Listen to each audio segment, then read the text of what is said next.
qixxummaa mirga namoomaa tiksu waraana professional ta'e paartiin siyaasaa abbaa fedhee paarlaamaa seenuu barcuma aangoo siyaasaa irratti yoo barbaade kophee baasee walitti darbatu nagaa eegsisa waraanni mootummaa. Hankanaachi paartii kamiifuu hin loogu. Mootummaaf hin loogu. Paartii isa mormuuf hin loogu. Inni biyya tiksa. Warri wal mormuuf inni mootummaa ta'e yeroo akka barbaada wal lolani uummatatu ilaallata. Waan isaaf ta'u uummataaf filata. Waan uummati filate immoo waraanni akka inni hojiitti hiikamudha. Instituushinii jira waraanni iyyuu keessan isaan kanatu hojjeta. Kana dhafinni. Kun mootummaa abbaa irree sanaaf liqinfamuu hin dandeenye. Inni kun biyya diiguudha. Biyya diiguu miti. Biyya ijaaru. Kanarra immoo darbanii waan isaan jedhanii dimokiraasiin halkan tokkotti dhufuudha jedhan. Dimokiraasiin halkan tokkotti dhufu uummata wallaalaa kana keessatti jedhan. Uummata biyya kana keessa jiru wallaalaa miti. Wallaalaan isa biyya bulchu. Guyyaa 2018 fulbaana 15 gaafa adda bilisummaa Oromoo hoogganni isaa Asmaraa irraa Finfinnee galu uummanni miileenaan gadi ba'e poolisiin qawwee miti duldhaa baatee karaarra dhaabbatuun turre. Biyyaaf nagaa kennite mirga isaa kabajjee fi jennaan uummati kana caalaa taateen kana caalaa ragaa ta'uu danda'u hin jiru. Kanatu ta'e. Kanaaf dimokiraasiin halkan tokkotti dhufu uummata wallaalaa kana yoo irreetiin qabde malee ka'edhamu baay'ee qoosa madaa namaatti qoosu sun. Kanarraa kan ka'e walii galamuu dadhaba. Nuti kan jennu waraanni hanga ta'e mooraa seenee leenjii gaafa jalqabu orienteeshinii gaafa jalqabu mootummaan immoo itti aanse political commitment. Waraan hanga ta'e yeroo ati leenjisuu jalqabdu mootummaanoo hanga ta'e waajjira sii banuu uummatatti dhiyaattee haasa'achuu danda'u. Waraanni bakka tokkotti ennaa leenji'u political commitment mootummaan argisiisu bakka tokkotti akkasittiin feezan sequence linkeejii walitti hiine adeemnadha jennee kana fudhachuudha didan. Kana fudhachuu diduu keessatti irra guddaa warra nu gidduu naanna'aa ture rakkate malee warri kun fiigee dhufee hoteelatti ol nam'ee kutaa ofitti cufateetu ta'a akkatti taasuuf nu dhabne. Akkatti yaada dhiyeessi nu dhabne. Waan ati kaastu hundumaa kunimmaa higga mangistuu haa ifagdinne dhani fiiganii baqatanii hoteelatti namu. Higga mangistii sana immoo hin beekan.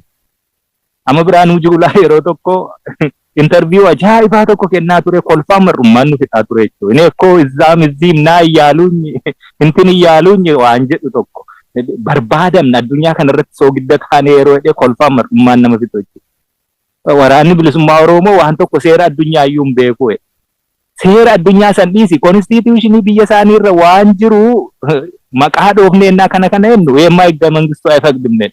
Kunoo eela higga mangistiin keessan akkasidhaa ennaa inni immoo taa'anii naasaa ni baqatu kutaatti dhaqanii seenu. Warri nu gidduu jiru ni jaanja'ee jechuudha mataa dhukkubbii ta'e.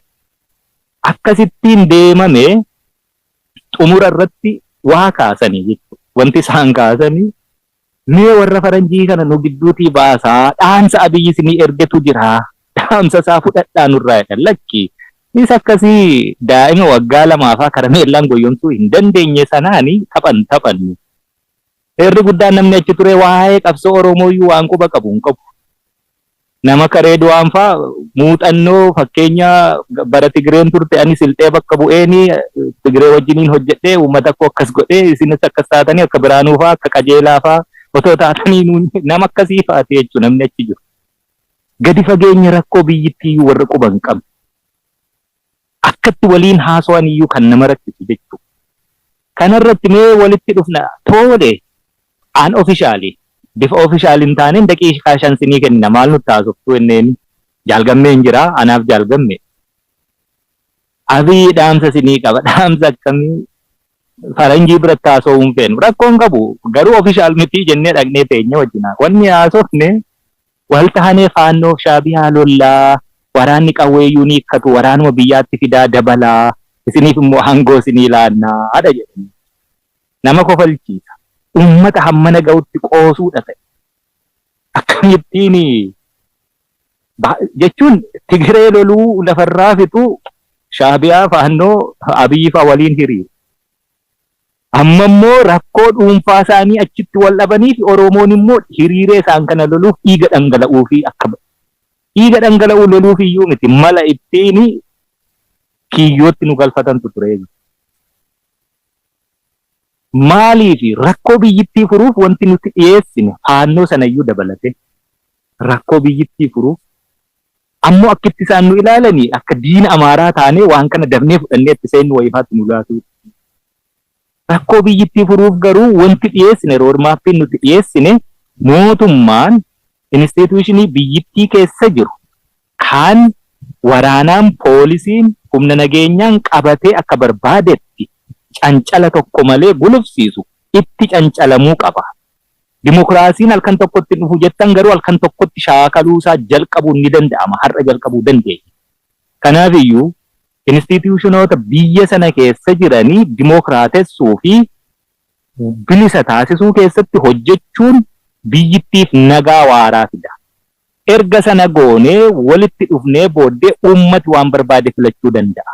Achi booddee iyyuu dhaabbatu qabsoon bilisummaa Oromoo uummanni Oromoo bilisa bahee instituushiniin biyyittii loogii irraa walaba ta'e yoo jiraate isatti aanu mirga hiree murteeffannaasaa uummata Itoophiyaa waliin jiraachuu yookaan jiraachuu dhabuuyyuu murteeffata. Hanga kanatti deema qabsoon keenya waan ta'eef goyyoomsa akkasiin hin dhaabbatu kan jedhutu dhufu.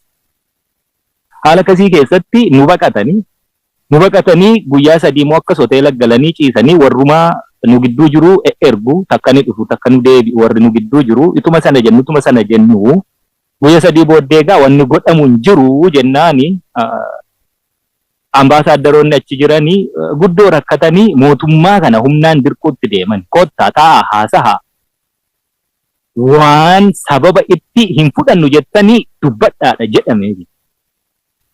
Yeroo akkasii kanatti waan isaan dubbatan baay'ee nama kofalchiisa. Waraanni bilisummaa Oromoo aangoo barbaada waan hamma kana ga'u utuma lafa tokko taakkuu tokko iyyuu qabatiin barbaada ololaan dhufanii jechuudha. Guyyaa sana akka carraa ta'ee ambaasaadarri Ameerikaa amma Itoophiyaa jiru Masiingaatu jira. Ambaasaaddar Masiingaani lafa qabannaa kanallee meedhiisaa ani Finfinnee irraa bahee irraan oleen xooxxoofaa konkolaataa kootiin qilleensa bareedaa fudhachuu fedhiin qaba garuu hin danda'amu jedhe. Maal jechuudha? Hin danda'amu jechuun waraanni bilisummaa Oromoo naannoo inni jiru sadarkaa kanatti quba qabaachuu ambaasaadarri kun.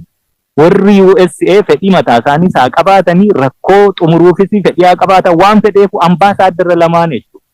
Sadarkaa sanatti nu bira turan. Namni kuni akkasittiin deebisee fi dirqanii fidanii nu bira kaa'anii galgala tokko naannoo sa'aatii 11 akka sa'aatii naannoo kanaatti walitti dhufamee waan dhiyeessuu qabnuu fi akkaataatti arra'aayin hojiitti hiikamuu danda'u roodmaappii qabnu dhiyeessuu irratti gaafa dhufnu warri ambaasaaddoroonni nu gidduu turani warri taajabdoonni nu gidduu turani warri walitti nu fide rakkoon kuni akka inni adda hin cinne akka inni furamu walitti dhufeenyi kuni akka hammeenyaan gargar hin bahamne fedhii guddaa agarsiisaa waan turaniif yoo walii galuullee dadhabdanii dhukaasa dhaabuu dhukaasa namoomaa dhukaasa humanitarian aid isa jennu dhukaasa dhaabaati uummanni rakkoo qaba rakkoo guddaa keessa jira uummati keessani qaanaha dhukkuba guddaatu biyya sana keessa jira beelatu jira gargaarsa sinii kennina dhukaasa dhaabuu wal mallatteessaallee sadarkaatti nuun jedhantu ture waan ta'eef yoollee araadi kun itti fufuu baate kana goona jenne wal argine daqiiqaa 5 nu biran turre jechuudha. Eegga mangistuu Hayilasillaaseen isin biyya diiguu fi yoommoo kana sinii goone faannoon immoo bor kana nu gaafata kanammoo akkatti gadi baasuu dandeenyu hin qabnu maal jedhanii gadi bahan. Akkuma durii gaa hoteela isaaniitti dhokatanii taa'u walitti deebinaa jennee osoo teenyuuti ambaasaaddoroonni sunis nu biraan deemne ni deebi'u jennee suma teenyu namni Reedwaan Huseen jedhanii arrabsoo Ingiliffa shafaafaa tokkoon gadi bahee waan inni tiwutarii isaa irratti maxxanse waa hunda adda kutee akkasittiin ture araarri Taanzaaniyaa ture. Achii booddee yerosuma galgaluma sanarraa kaasanii baqatanii deeman. Baqatanii waan deemaniif waraanni bilisummaa Oromoo wanni inni gochuu danda'u waan tokkoyyuu waan hin jirreef araaraaf ammoo du'ayyuu yoo ta'e araaraaf jecha lubbuu keenya aarsaa goona jennee Oromoof haa darbu malee nuti du'uun sodaannu jennee qilleensa Itoophiyaa keessa kan mootummaan abbaa irree sun to'atu keessa dabarree deema. Jaallan lubbuu isaanii balaaf saaxilanii duuti qawwee qofaan miti wareegamni lolaan qofaa miti sabaaf taataanaa wareegamni kamuu nagaa fida taanaan sanan sodaannu jennee deemne sanaa ol wanni gochuu dandeenyu harka kennachuu qofaa ture.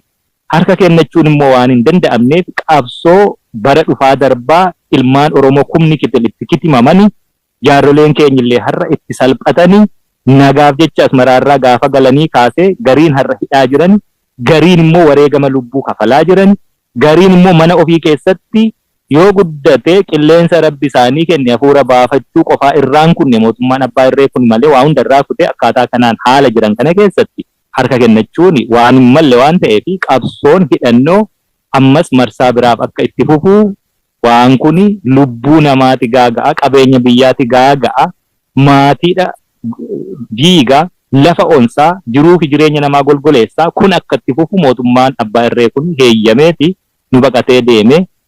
Arrabsoo suni kutaama sana keessa teenye ambaasaadar Maayik Hamar irraati waan ta'e inni argirraati kaa'ee dubbatame. Innis abdii kutuun dhufe dhukaasni dhaabuu waa'ee gargaarsaa irratti hundaa'ee torbee tokko haa ta'u torbee lamaaf wanni sunillee hin fashale. Mootummaan kun dirqama silaa mallatteessee qaba ture.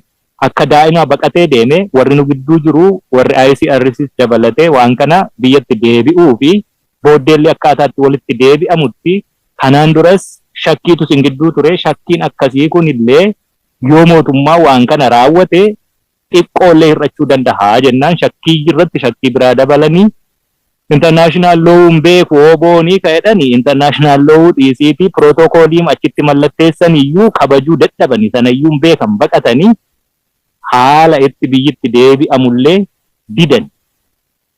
Gaafa isaan didan nuti gabbaruu hin deemne yeroo keenya fudhanne carraa sanaan silaa baanee waan mootummoonni adda addaa investitti godhan sanarratti dhimma baanee waan biraan hojjennu turre. Pirootokooliin sun jira.